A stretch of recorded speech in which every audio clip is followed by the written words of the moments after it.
जी छठ में लगभग 2-3 गो प्रोजेक्ट भइल बा। अरे हाथावा में हदी ए हो सजनवा, अरे लोरवे से हो धोआता तो यारे सब काले बेजोड़ लगो तारी, जान हमार पिड़िया भूखल बाड़ी।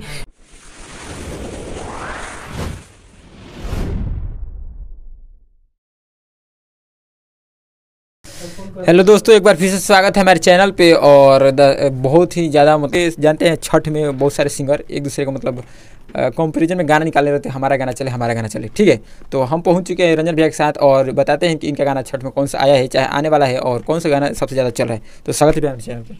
चलिए नमस्ते प्रणाम, जे भी ट्रेंडिंग मैटर भोजपुरी के देखा था सबके दिल से प्रणाम बा। अच्छा चलिए, अच्छी बात है। पहले बताइए कि जब आप अभी दशहरे का मतलब जैसे बीता गाना आपका बहुत ज़्यादा चला, छठ में मतलब कितने प्रोजेक्ट लाने वाले? जी छठ में लगभग 2-3 गो प्रोजेक्ट भइल बा। काहे कि ज़्यादा गाना नहीं हो पाइल, काहे कि लोकगीत के बहुत सारा तैयारी भइल बा, बहुत सारा सैड सॉन्ग बा। और एगो हमार चैनल बा बाग म्यूजिक सिवान के नाम से चैनल ले आई रहा, तो वो चैनल अनलिंक हो गई बावे। तो दोसर चैनल ले आई है जौन चैनल के नाम है बाग म्यूजिक हिट्स, ऊपर 2-4 गो प्रोजेक्ट डलाइल बा और ऊपर कंटिन्यू लगभग मतलब 15-20 गो प्रोजेक्ट एकदम धांसू लगल स्पेशल आप सबके बीच। साइड सॉन्ग बा, लव सॉन्ग बा, एगो पीड़िया सॉन्ग भी गईले बानी जौन की बड़ा अच्छा बावे, लव सॉन्ग टाइप के बावे पीड़िया सॉन्ग। वो भी गाना वही चैनल पर आई बाग म्यूजिक हिट्स पर। तो चैनल के खूब सारा आशीर्वाद दी, खूब सारा प्यार दी। चलिए भैया के मुँह से सुन लेनी कि यहाँ का नया चैनल एगो बाग म्यूजिक हिट्स के नाम से चल रहा है, वही पर सारा प्रोजेक्ट है। अच्छा ये बताइए भैया कि जौन पुरानका चैनल रहे रंजन ऑफिशियल ओकर का चलता या फिर? जी वो भी चलता, वहू पर गाना अपलोड होला। रहल बात कि हमारे WR से भी प्रोजेक्ट लगातार आवेला, तो वही चैनल के सब्सक्राइब करी और रंजन लाल यादव ऑफिशियल भी चैनल के आशीर्वाद प्यार दी और ये तीनों चैनल पर लगातार हमारे कंटिन्यू गाना आवत रही। चलिए अच्छी बात। अच्छा बाग म्यूजिक हिट्स के मतलब का आई थी बाकी चैनल नया एगो अपन ज्वाइन करें, कैसे कि WR पर भी गाना आवेला और रंजन लाल ऑफिशियल पर पहले से आवेला, तो ये तीसरा चैनल खोले का मतलब का वजह? मतलब यह बा कि हमनी के सोचान बा के ऊपर बढ़िया काम होखो, बढ़िया म्यूजिक बनो और बढ़िया प्रोजेक्ट दिया और ऑडियो वीडियो के साथ में हमनी के लेके आई जा अच्छा गीत। अभी 2 गो ऊपर वीडियो भी अपलोड भइल बावे। एगो गाना बा कि बहुत अच्छा गीत बावे कि हाथवा का मेहदी लोरवे से धोआता, गाना जी गाना का बोलबा। अरे नहाया नचर छोड़ी गईल हो कनिया, सुनेल न दिलावा के हमारा कहनिया।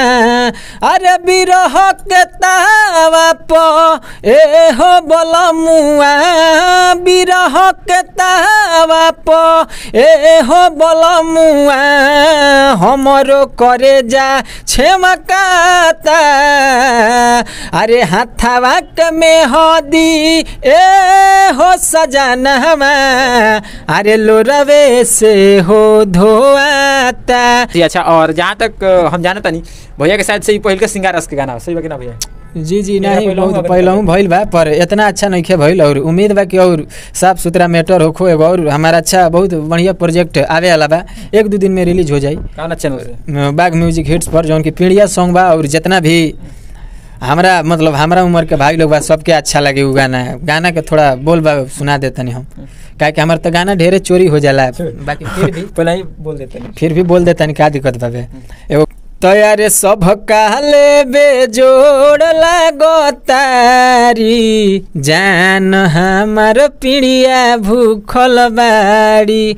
और ये गाना हम गौले बानी लगभग माने हम तो अपन गाना कमे सुनी ले, पर ये गाना बहुत अच्छा बा, काहे कि 2-3 हाली हम सुननी है गाना के और बहुत अच्छा लागल हवे और आशा न भरोसा बा कि आप सबके भी अच्छा लगी। बहुत ही अच्छा गाना बा, जैसे कि मुखड़ा से पता चलता है। अच्छा भैया ये गाना निकाले के पीछे मतलब क्या सेंस रहे कि हम उम्र के लगे लुभावल जाए या फिर मार्केट में कुछ नया दिखल जाए?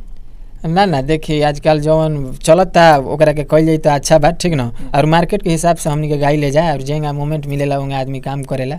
और अभी मैंने पीड़िया में बहुत सारा गाना हमारे बाजेला पर ऊपर आदमी सोचल है कि हाँ यही पर कुछ कइल जाओ जी, तो गाना भइल। चलिए अच्छी बात है। एगो और बात हम भैया से पूछल चाहते नहीं, जो हमेशा बहुत सारे लोग कमेंट करला कि सारा सिंगर का हम स्टेज प्रोग्राम देखले बानी और रंजन लाल यादव स्टेज प्रोग्राम करेलन कि ना भैया, मतलब बहुत ज़्यादा कमेंट आवेला कर लेके कितना में होला चाहे कैसे करे कॉन्टेक्ट कैसे हुई। तो डायरेक्ट रउआ के सुनाते रंजन भैया के अगर रउआ स्टेज प्रोग्राम करावे के चाहते नहीं तो ओकर के होते का करे पड़ी, कॉन्टेक्ट कैसे करे पड़ी और सब कुछ यहाँ के मुँह से सुनाते। तो भैया बताइए स्टेज प्रोग्राम पहले राउर होला कि ना? जी प्रोग्राम होला, और जे भी अगर प्रोग्राम करावल चाहता है तो भैया के लगे हमारा नंबर होई, आप सब ले सकतानी और कांटेक्ट कर सकतानी, प्रोग्राम हो जाई जहाँ भी करावे के बा। अच्छा कब अगर हम अनअवेलेबल बानी तो ओकर दोसर कौन रास्ता बाकी ना, जिससे रुआ खास बजाओ जहाँ से रुआ संपर्क हो कौन स्टूडियो से या फिर?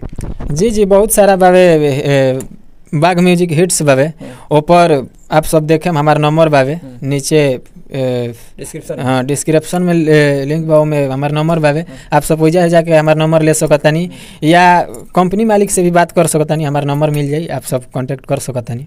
चलिए अच्छी बात है। अब रउआ लोग के हम उम्मीद करते हैं कि कोनो भी मतलब प्रॉब्लम ना हुई, रंजन लाल यादव को अगर स्टेज प्रोग्राम कर सकते हैं हमारे चैनल के नीचे कमेंट करी और बताएं तो हमने के नंबर अवेलेबल कराओ जी। हाँ नंबर अगर दहल बा तो सिर्फ स्टेज प्रोग्राम खातिर ना कि फालतू के मैसेज खातिर ना, ठीक है वही से नंबर आदमी उतना ना देला, और एगो हमार पहले नंबर रहला 64 लास्ट में रहला, तो वो नंबर को हम बंद कर देहनी, काहे कि बहुत लोग फालतू में कॉल करेला तो उससे दिक्कत होला हमनी के। मान ली कि हरदम हमनी के स्टूडियो में आदमी के रहे के बा, गाना लिखे नहीं जा, बहुत सारा काम होला, बहुत लोग के लागत हुई कि हमनी के फालतू में घूमे नहीं जा और कॉल कर कर के परेशान कर लो। तो भैया लोग से हाथ जोड़ के निवेदन बा कि बेफालतू के कॉल कर माने छोड़ दिलो और काम से काम करी लो, चाहे बात करे के बाद अगर हमनी के फ्री बन जाए तो जरूर बतियाई भी जाए, ठीक ना? चलिए अच्छी बात है।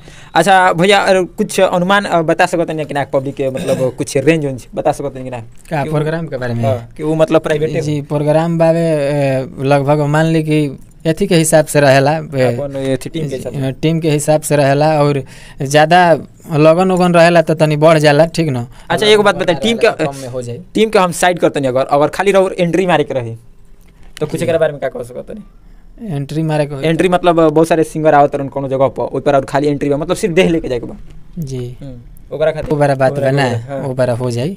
चलिए अच्छी बात। अच्छा रंजन भैया वो बताइए नहीं, आज छठ का भी मौसम चल रहा है, छठ का ये गाना निकल बा, छठी में का मौसम हम चाहते नहीं कि दर्शक के कुछ अपना गाला से छठी में गाना सुनाएं जी।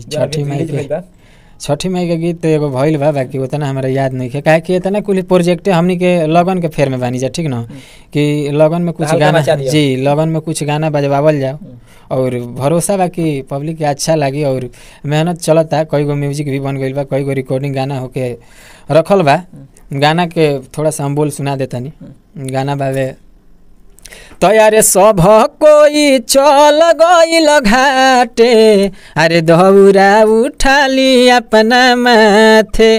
और रहल बात रीजन हो जाला कि भक्ति गाना थोड़ा हमनी के कम चलेला, ठीक है? काहे कि हमनी के तो स्टार हो जाना के क्या हाली, हाँ और बस प्रयास रहेला, और हई सब गाना बाड़ी से लोकगीत के न जाऊँ तो ये पर आदमी के ई रहेला कि 4 महीना बादो बाजी तो बाजी। अब मान ली कि अब 6 दिन बढ़ले बा, अब वही में हमनी के गावल जाए थी कह जाए जी, तो हो ना पावेला, बजट लगावे आदमी निकल ना पावे तो अच्छा ना लगेला, ठीक ना? तो उससे आदमी कल जाई, ठीक ना? समय के हिसाब से सब चीज़ होई, भक्ति भी गावल जाई, हर चीज़ गावल जाई, ठीक ना? समय के हिसाब से सब। चलिए अच्छी बात। अच्छा लास्ट में कौन अपना दर्शक खातिर मतलब का कौन सा गाना गा सको, सैड सॉन्ग या लव सॉन्ग, मतलब कौन जबरदस्त गाना ये वीडियो देखो तो उनका मजा आ जाए जी? एगो गाना हमारे सैड सॉन्ग वो आ वहीं आला बा, अभी ना नहीं है वो रिकॉर्डिंग करके धइल बा, अगर भाई लोग चोरावे के चाहता तो चोरा ले, ठीक है? हम चैलेंज दे रहे हैं, दिक्कत नहीं खे, काहे कि पूरा मैटर बा दिमाग में, होई तो होई, ठीक ना? कोनो दिक्कत नहीं खे। हो जिंदगी जियल न जाई, ई दीवाना मर जाई, इहे पूछी जवाब हमारो दे जाहो, कह कैसे निकलबू तू करे जाके करे जाहो।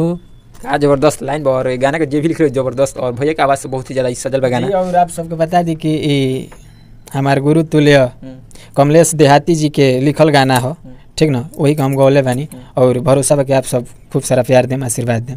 चलिए अच्छा बात बा, और भैया के गाना के सुनिए, और बाग म्यूजिक हिट्स के जरूर सब्सक्राइब करें, अगर रंजन भैया के सारा गाना लेटेस्ट अगर हुआ जल्दी से जल्दी पाए के चाहते हैं तो। बाकी ऐसे ही वीडियो देखे खातिर हमने चैनल को सब्सक्राइब करी और मिले अगला वीडियो में। चलिए love you, Har Har Mahadev.